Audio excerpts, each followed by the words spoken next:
여러분들이 아주 잘 알고 계시는 고사성어 하나부터 시작을 하겠습니다. 이거는 너무 유명한 말이라 모든 분들이 다 잘 아실 텐데, 우리 통상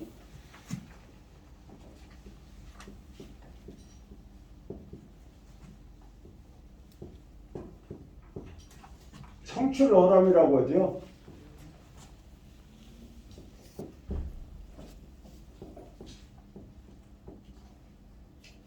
제자가 스승보다 더 뛰어난 것을 보통 이야기하는데, 이거를 보시면서 혹시 이 청출어람의 말 뜻에 조금 이상하다, 어색하다 하는 것을 못 느껴봤어요. 저는 이걸 보면서 청출어람이 왜 스승보다 제자가 사람이나, 그러니까 왜 이게 스승보다 제자가 더 뛰어나다는 의미를 갖게 됐을까 했을 때, 그러니까 하지만 그렇게 나왔지만 하는 이 지만이 들었어요. 지만이 들고 그 뒤에 청어람, 쪽풀에서 청색은 나왔지만 그 쪽풀의 남색보다 더 푸르다 하는 말뜻이 이렇게 들어가야 이게 완성된 말이에요. 그런데 이제 사자성어라는 것은 긴 문장을 줄여서 알아듣기 쉽게 한 거니까 청출어람이라고 일반적인 관용적으로 쓰는데, 저는 이 청어람이라고 쓰는 것도 봤어요. 어느 날 버스를 타고 서울에 왔다가 이렇게 오는데 공주쯤에서 본 것 같은데 청어람이라고 딱 써놨더라고요. 그래서 보니까 학원 간판이었어요. 학원 간판. 그래서 학원 간판을 청어람에서 저 사람은 한국 문제 많은 사람인가 보다, 이렇게 그런 생각을 했었는데, 순자에는 이 청출어람도 조금 말을 틀려요.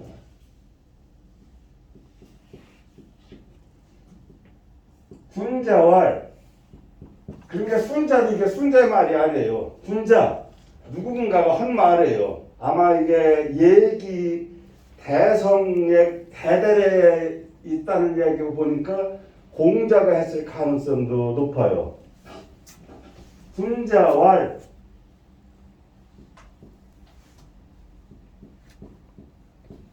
청취, 여기는 청출이 아니라 청취로 나와요. 취한다나 거기서 나온다나 똑같아요. 청취지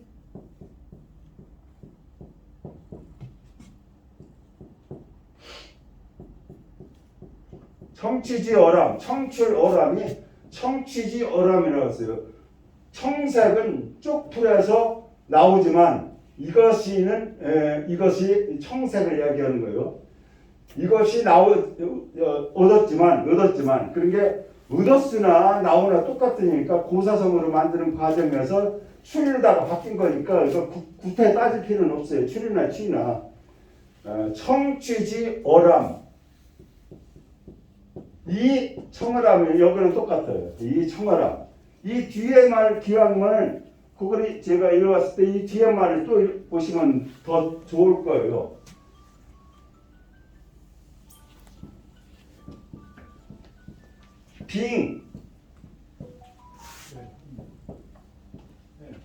빙수위지, 얼음은 물이 된 것이지만, 얼음은 물이 된 것이지만, 여기도 이제 된 것이지만 하는 연결 조사가 이가 붙어야 돼요.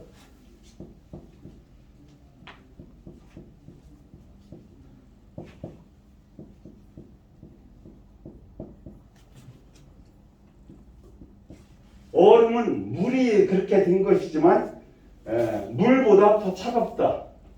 이것이 청취지어람, 청어람과 한어수가 똑같은 말이 돼요. 그래서 두 개가 짝으로 되는 거예요. 하나는 색깔로 이야기한 거고, 하나는 물과 얼음으로 비교를 해서 이렇게 하는 예가 되겠습니다. 그래서 이것이 군자와 하니까 이 순자라는 책에 권학편이라고 했는데요. 순자가 24편으로 되어 있어요. 그런데 순자 24편 중 제1편이 권학편인데, 권학편 제1장 첫머리에 이게 군자왈 청취지어람이 나오는데, 이것이 성악설을 제기할 때의 전제 조건이 된 거예요. 성악설은 사람의 본성은 태어날 때부터 악하니까 교육을 통해서 바로 잡아야 되고, 성인이 된 뒤에는 모든 법제나 규제를 통해서 바르게 가도록 이끌어야 된다는 것을 주장한 것이 성악설의 요지거든요. 요지일 때 그 전제로다가 제2장에 가서는 배워야 한다는 이유에도 공자의 말도 인용하고 해서 더 쭉 연결이 돼요. 제1장도. 그런데 오늘은 그것이 본 강의가 아니니까 여기서 들어가는 말로다가 이 말을 택한 것이 되겠습니다. 그래서 순자 이 말도 사실은 순자가 한 말도 아니고 이 뒤에 인용되는 것도 공자의 말이라고 이렇게 추정이 되는 말 같은 것도 이렇게 쭉 연결이 되더라고요. 그래서 우리가 일반적으로 이렇게 잘 알고 있는 것도 그 내용을 살펴보면은 잘 모르고 있었다는 것도 알 수가 있어요. 빙수 위지 이 한어수 같은 거는 이 짝이 되는 거니까 같이 알고 계신다면은 훨씬 더 고급진 지식이 될 수가 있겠죠. 지식도 고급지다 뭐다 따지는 것이 뭐겠지만서도. 자, 그러면은 본문에 들어가겠습니다. 43쪽 5-7. 그리고 요번에 제가 적은 게 오늘이 제 10번째 주네요. 제가 여기에 서서 여러분하고 같이 공부하게 된 것이요. 우선 한글로 된 것부터 읽어보겠습니다. 어버이 봉양은 오직 두 분뿐인데 항상 형제들이 다투고, 아이 기르는 것은 비록 10명이라도 그대 혼자 스스로 왔는다. 여기는 해석은 없지만 수십 명의 아이에겐 일일이 배부르고 따뜻한가 항상 묻지만 두 분뿐인 부모님은 배고픈지 추운지 마음에 두지도 않는다. 그대에게 권하노니 어버이 봉양에 모름지기에 모든 일을 다 하여라. 그대를 기를 때 입을 것과 먹을 것을 그대에게 빼앗기셨다. 그게 참 요즘도 형제들 간에 부모님 모시네 안 모시네 하고서 그 탁구공 치듯이 이리저리 미는 일이 흔히 있고, 더군다나 돌아올 때 자살 좀 있으면 형제간에 또 그때는 자살을 되찾으려고 싸우는 거죠. 여기서는 모실 때 얘기를 써놨지만 사실은 그것까지가 다 포함되어서 오늘의 세태에도 이렇게 비유한 걸로 이렇게 보시면 되겠습니다. 양친은 앞에서 나왔던 어버이 봉양이지요. 양친은 다만 두 분, 양친이니까 다만 이인이지 두 분뿐이에요. 두 분. 부모님이 셋, 넷 되는 거 아니잖아요. 양친은 두 분뿐인데 상여 늘상 항상상, 여는 더불어 함께 끼래요. 형제끼리 형제와 더불어 형제들이 함께 쟁은 다툴 쟁입니다. 싸움질이나 하셨는다. 서로 모시라고. 그런 게 여기에 한자에 직접 표현한 건 아니지만 형제들이 옛날엔 대부분 형제들이 많았잖아요.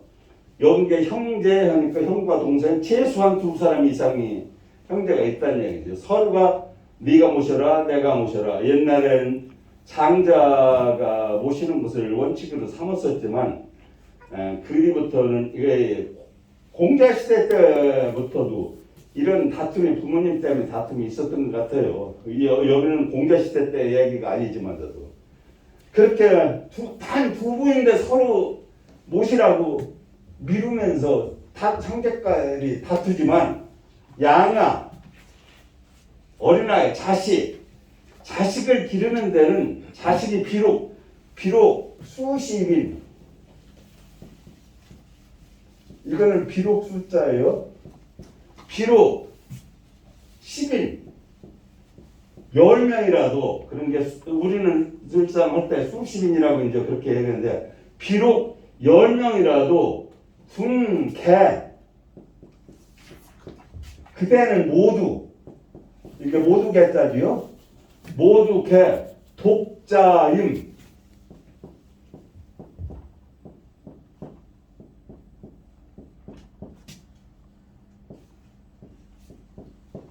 독 혼자 스스로 맡아서 한다. 자식은 10명이라도 그때 모두 다 혼자 다 맡으면서 부모님은 단 두 분인데 형제간에 싸운다 얘기예요. 이 자식을 형제간에 네가 키워라 내가 키워라 내 자식인데 헐지는 않잖아요. 그러니까 부모님에 대한 봉양하는 효도 정신보다도 자식에 대한 사랑 정신이 너무 큰 것을 얘기하는 겁니다. 그리고 그 다음에 아포난 친상문, 아이가 포난 배부르고 난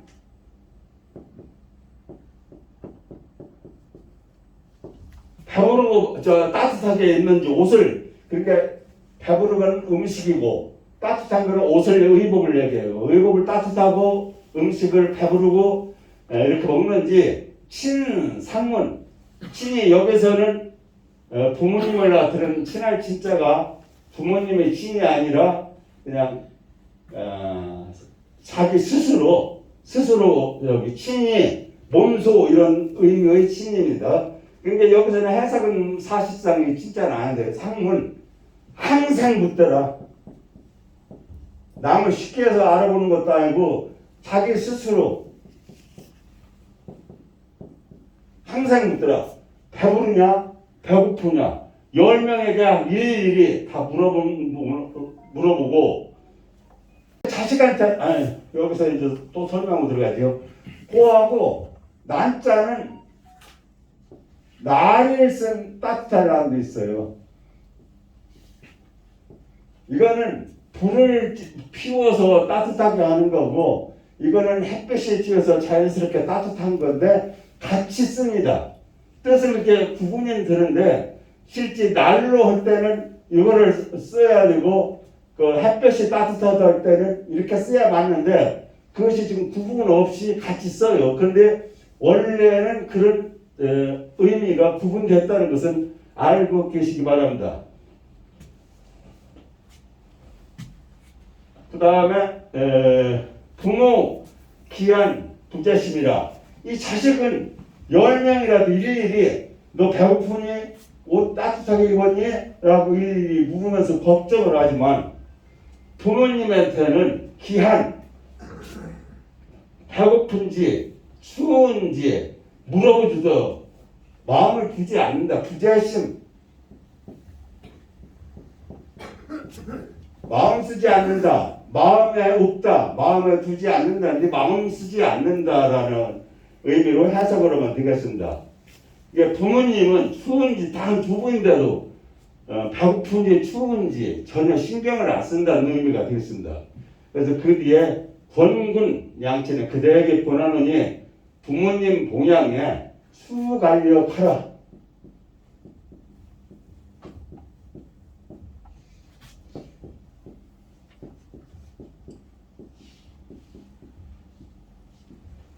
수는 비록 여기 모름지기에 반드시라는 뜻이 됩니다. 이거는 필이라는 의미하고도 비슷해요. 똑같지는 않지만 반드시라는 뜻이에요. 모름지기라는 게 모름지기라는 것은 반드시 해야 된다는 일을 갖다가 이렇게 부사로서 이렇게 쓰는 거니까요.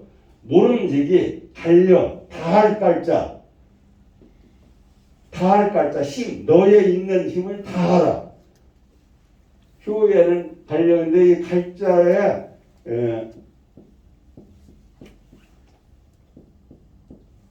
이렇게 갈자를 원자는 여기 이 표현에 쓰는 것이 이거 삼수가 붙든 무어가 붙든 다 똑같아요. 근데 이것을 이렇게도 써도 틀린 자가 아니니까 그 보세요. 이것은 약자로 이렇게도 쓰기도 하니까요. 이거 시옷자를 그냥 점 하나를 하기도 하는 거예요. 그래서 그거 틀렸다고 왜 제가 항상 약자, 속자, 동자 이런 것을 말씀드리냐면은 옛날에 가볼 때 제가 이걸로다가 조금 곤란은 당한 일이 있어요. 같은 자가 아니라고 하고 누구는 같은 자다 그런 다툼 같은 것을 하다가 뭐해서 이 글자의 동속자, 원자, 본자, 약자, 동자, 통자 뭐 이게 구분이 많더라고요. 그래서 지가 그거를 아주 책으로 만들어 가지고서까지 지금 사용하고 있는데 그런 일을 범하지는 않아야 될 것 같아서 제가 자꾸 그런 트라우마가 있어가지고 말씀을 드리는 거니까 그냥 별로 필요 없는 것도 때로는 말씀드리기도 할 텐데 그런 거 이해하시고 들어주시기 바랍니다. 원군 양친에 그대에게 권하노니 부모님 모시는 데에 너 모름지기 너의 있는 힘을 다하라. 당초는 마땅당자의 처음부터 그러니까 그대를 기를 때부터 여기서는 당초는 처음부터니까 여기서는 그대를 너를 기를 때부터라고 생각하시면 됩니다. 여기 문장을 볼 때 의식 옷과 먹을 것을 옷과 먹을 피분침이니라.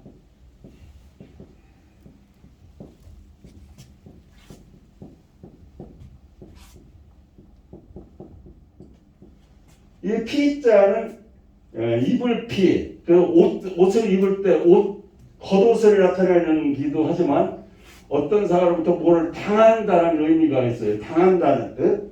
여기는 그대, 침범은 남한테서 침입을 당한다. 어떤 해를 입는다 이런 뜻이니까 어려서부터 의식을 그대의 침입을 받았느니라 이렇게 직역하지만 여기에서는 그렇게만 말이 안 되고 그대한테 빼앗겼느니라 이렇게 해석을 하면 됩니다. 침략을 하거나 침입을 하면 뭔가를 훔쳐가거나 가져가는 거잖아요. 그래서 여기서는 빼앗다는 의미에 탈과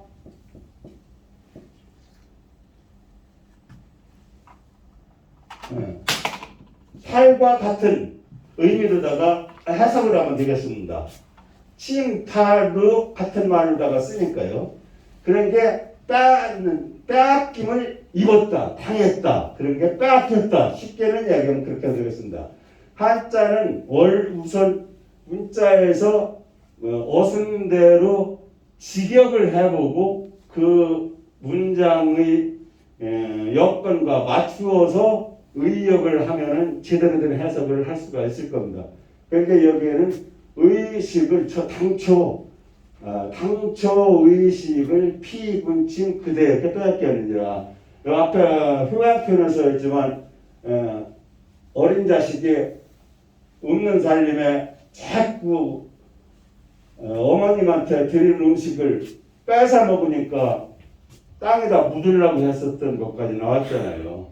그렇게 부모님은 어렸을 때 너 키울 때부터 네가 어렸을 때부터 그렇게 옷도 음식도 다 빼앗겨서 춥고 배고파 보셨다.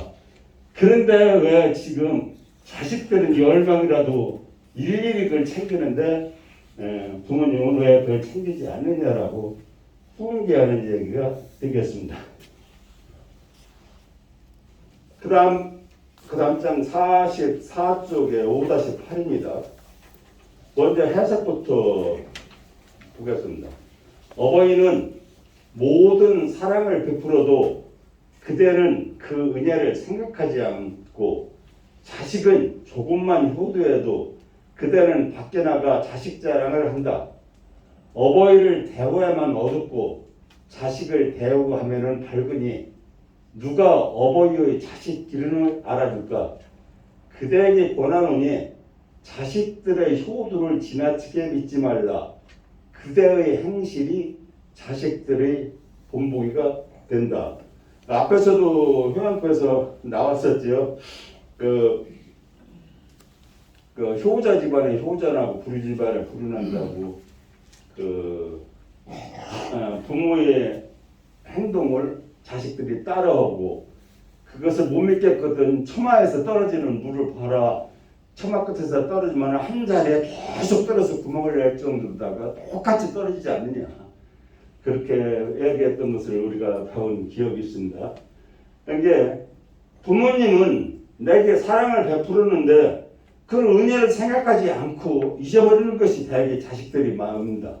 그러니까 자기 자식에 대해서는 자식이 조금만 잘해도 그것을 밖에 나가서 우리 아들이 막 우리 딸이 이렇게 잘했다고 자랑하고 다니는 것이 또 부모 마음이에요.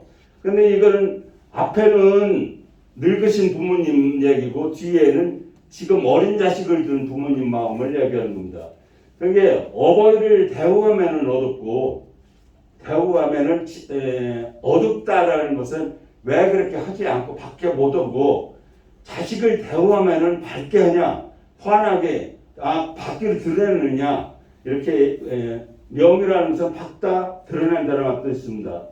그러니까 누가 어버이 자식 기르는 마음을 알까? 여기에는 너도 나중에 크면은 그것을 알게 될 것이다라는 의미가 또 내포됐다고 되어 있습니다.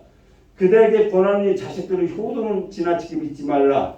그대의 행실이 자식들이 본보기가 된다. 여기서 큰 어려움은 없어요. 한자만 해도 친유, 식분자.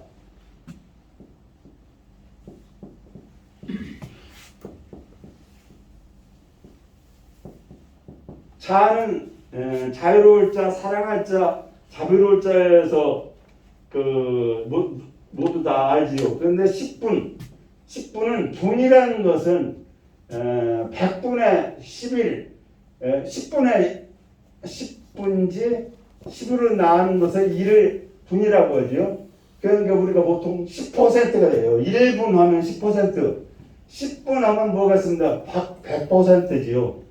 몽땅 다 있는 힘을 다해서 사랑하는데 그러니까 모든 사랑 10분이면 100%니까 모든 사랑을 다 베풀지만 불렴 기은하고 그대는 그 은혜를 생각지도 않고 그런데 여기서 그건 나중에 말씀드려야겠네. 아유 1분 후에도 아이들은 1분 10%만 효도를 해도 그런 게 여기서는 10%라는 숫자적으로 그렇게 조금만 효도를 해도 그대는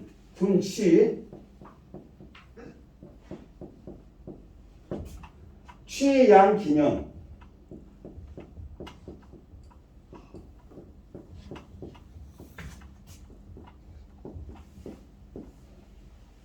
취는 나아갈 치자예요. 나아갈 치자.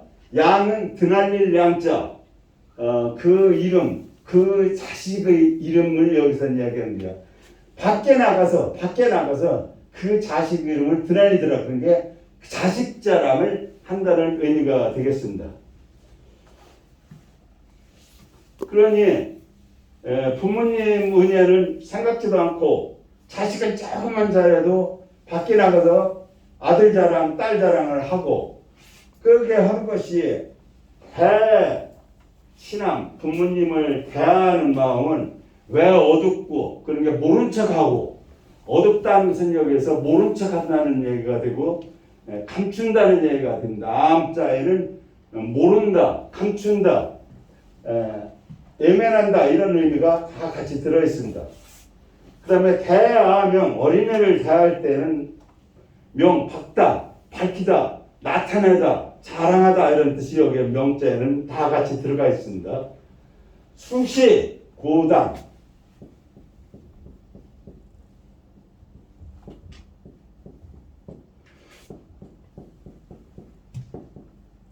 누가 알아주랴.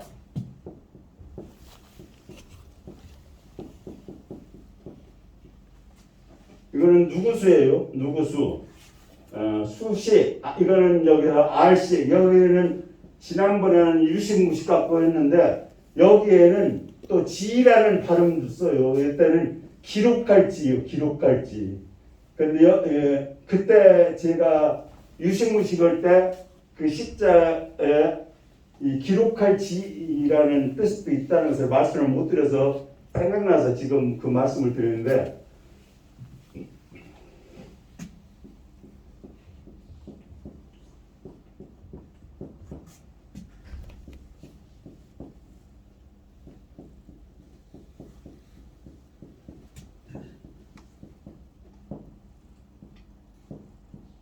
표시는 이게 겉표자지요. 겉에 남이 볼 수 있게 표를 하는 것이 표시예요. 그런데 이 표지는 어떤 팻말이나 안내문 같은 것을 만들어서 남들이 다 볼 수 있게 적은 거예요. 적은 거, 기록한 거. 그래서 여기다는 기록할 지라고 얘기하지. 또 대부분 선생님들을 하셨고 학교들을 다니시면서 들었을 거예요. 시험 문제, 한자 시험 문제 요거를 써놓고서 수은을 다루라 했을 때 표식이라고 하면 틀렸고 혼났어요. 이때는 반드시 표지라고 읽어야 되는데 지금은 아나운서도 이렇게 표식했다고 표식이라는 말을 많이 쓰더라고요. 그래서 요새는 한자말을 주고 뭐고 언어 교육부담도 다시 시키겠다 하면서 표시는 겉에 표하는 거, 체크하는 거라든지 가는 길을 하는 거 이런 것을 나타내는 거, 남에게 이게 시자로 보여준다는 시자거든요. 남에게 보여주 겉에 이렇게 적은 거고 표는 이게 팻말이라는 의미가 있어요. 원래 이제 역참이라든지 어떤 거리에다가 이렇게 나무로다가 이렇게 팻말을 세워놨던 것이 표예요. 그는 거기다가 여기가 100m 됐다. 여기는 뭐 식립하다. 여기 이름은 뭐 무슨 동네다라고 이렇게 적을 때는 표지 팻말에다가 적었다 해서 표식이라고 읽으면은 무지한 사람이 되는 거죠. 무식한 건 아니고 무지한 사람이 돼요. 표지라고 이렇게 읽어야 된다. 이게 옆으로 좀 샜네요. 요거를 제가 유식무식할 때 미처 설명을 다 못 드렸는데 그 뒤에 영상을 보니까 제가 이걸로 설명을 못했었구나 했던 걸 마음속에 했다가 지금 여기서 말씀을 드린 겁니다. 그리고 고당은 여러 가지가 있어요. 첫 번째는 집이 높은 고대 광실의 집, 아주 훌륭한 저택의 집, 이것을 고당이라고도 하고, 또 두 번째는 남의 부모님을 높여서 부르는 말입니다. 왜 여기서는 고당은 남의 부모님을 높여서 부르는 말이에요. 수식 고당. 그러니까 누가 알야 남의 부모님을 높여서 하는 것이가 여기서는 구태여 네가 부르는 부모님, 남이 부르는 부모님 구분할 거 없이 어버이라고 하시면 돼요. 누가 어버이 마음을 알야? 어떤 마음? 양자심, 자식 기르는 마음을 알야. 그 뒤에 양자심이 나오죠. 그 다음에 이제 또 나오는 것이 여기는 권군이 이제 나옵니다. 권군, 그대에게 권하느니 만신 아조 효하라.